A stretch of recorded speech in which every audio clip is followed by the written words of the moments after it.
Hello everyone. Today I'm going to talk about 3 true scary October stories. In October 2016, I took on a seasonal job at Party City, a popular store known for its Halloween merchandise, which was especially hectic during the Halloween season. I was assigned to the night shift on weekdays due to my class schedule. This particular night was no exception, and our store was bustling with last-minute shoppers. My shift started at 5 p.m., and I knew I would be working late since the store had extended its closing hours to 11 p.m. for Halloween. During the earlier part of my shift, I was tasked with being a costume grabber. My job was to retrieve costumes and sizes as directed by customers through a walkie-talkie system. After the rush slowed down around 9 p.m., the store gradually emptied out. By 10 p.m., only a few of us were left working. Maria operated the cash register.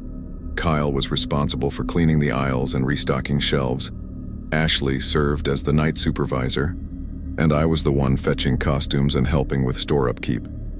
While performing some back-and-forth work in the basement, which was connected directly to the upstairs costume storage area, I took a brief 10-minute break before continuing with my tasks. However, I realized that someone had turned off the lights in the basement. I figured it was Ashley, so I flipped the lights back on and proceeded into the basement. As I was lifting a box of girls' costumes, I heard a noise coming from the other side of the basement. I approached with caution, curious about the source of the sound. What I discovered was an individual in a white hooded robe costume, complete with a scary monster mask. The initial shock caused me to step back. I presumed it was a coworker playing a Halloween-themed prank, and I responded, "You got me." However, the person in the costume didn't speak and merely tilted their head to the side, as if continuing the charade.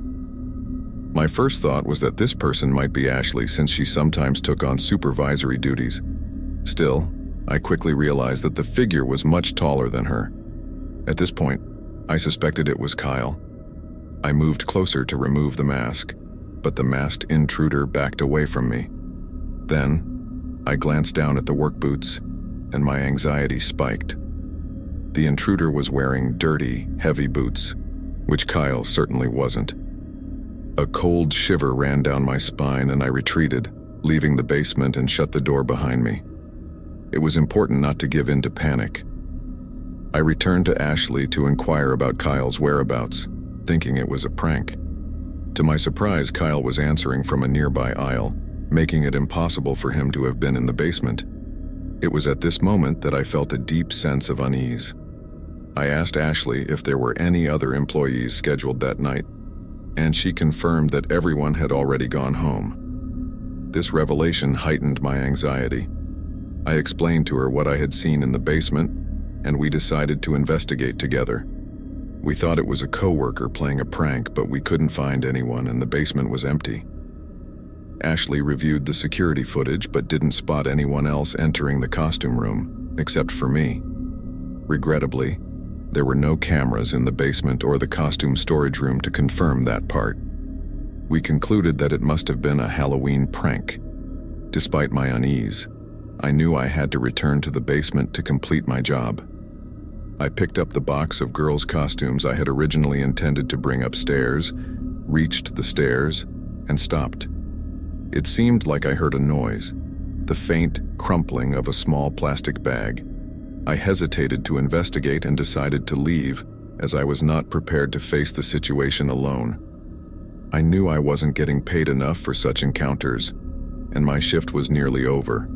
As I carried the box up the stairs, dropped it in the costumey room, and prepared to shut off the basement lights, I glanced down at the staircase and saw the person in the white robe costume once more.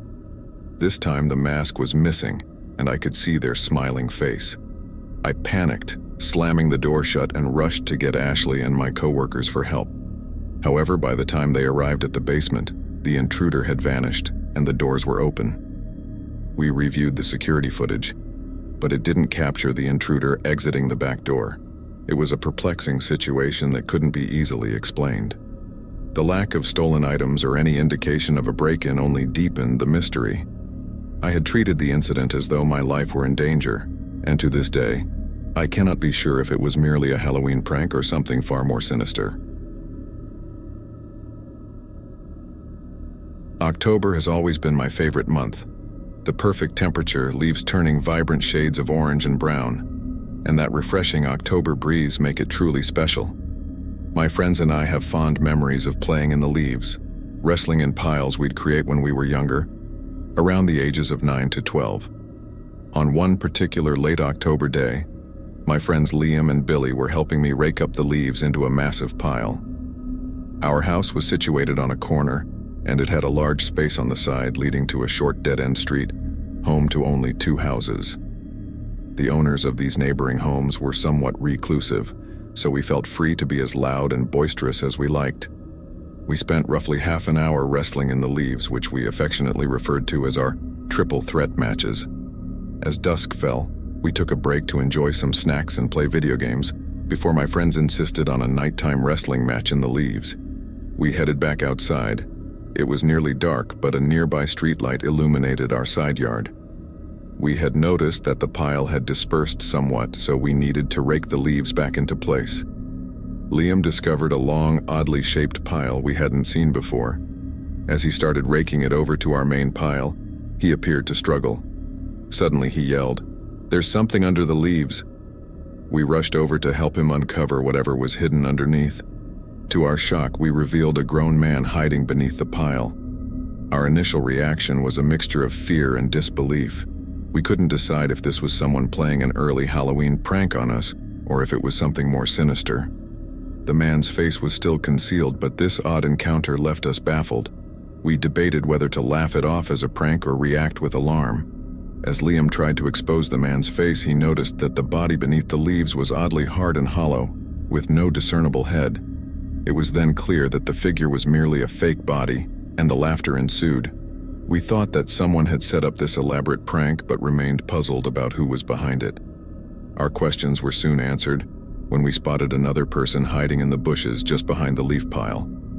Without hesitation, we yelled, "We see you!" The man hiding in the bushes emerged, chuckling and taking credit for the prank. He claimed that he always watched us play in the leaves and thought it would be amusing to participate in our wrestling match. The man was older, about 60 years old, and he appeared unsettling, with bulging eyes, crooked teeth, and heavy breathing. His comment about always watching us sent chills down our spines. We were unsure about how to react but maintained politeness. We decided to leave the man in the yard and retreated inside. I immediately reported the encounter to my dad, and he went outside to check. However, by the time he arrived, the man had removed the fake body. For the rest of the evening, my friends and I tried to enjoy video games, but the incident had cast a shadow on the night. Later, as I lay in my room with the window open, I heard a man's voice at my window. I couldn't identify who it was, but the voice said, "I didn't mean to creep you out earlier. I live in the house across the street over there. I like watching you kids playing in the leaves." This unexpected encounter left me in shock. I continued looking at the window and eventually recognized the familiar face of the man from earlier. He reached his arm under my window, attempting to climb inside. However, he realized he couldn't fit, and I could see him trying to reach for me. I screamed for my dad and ran to his room seeking help. I pulled my dad out of bed and led him to my window, but by the time we arrived, the man was gone. My dad called the police, and we went to the neighbor's house. I watched from the doorway as the man opened the front door. It was indeed the same man, but he was clearly under the influence of something, likely crystal meth, as my dad suspected. The sight inside his house was appalling, confirming our suspicions. We had lived all those years unaware that a creepy meth addict had been living in that disheveled house, watching us as we played in the leaves. This story unfolded last October when I was spending time with a girl named Nikki, whom I'd met at a party a month earlier. We had been getting to know each other, and I suggested going apple picking as one of our October activities. Nikki loved the idea, so we embarked on a drive to the nearest apple orchard, situated about a half-hour away in the rural part of our suburban New Jersey area. As we were driving down a scenic road with minimal traffic, we passed what seemed to be another apple orchard. We decided to check it out, pulling onto a dirt road leading to a small, wooden, farm-like house. However, the area appeared deserted, with no cars, people, or a stand where visitors could pay to enter. It seemed that the orchard was either closed or not open to the public at all. The house appeared neglected, as if nobody lived there.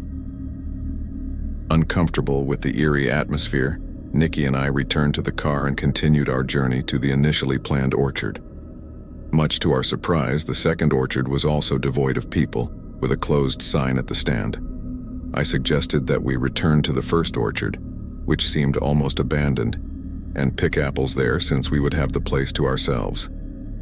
Nikki was initially hesitant, but eventually agreed. We drove back and found a discreet place to park on the grass near the woods. As we began exploring the orchard, Nikki expressed her unease.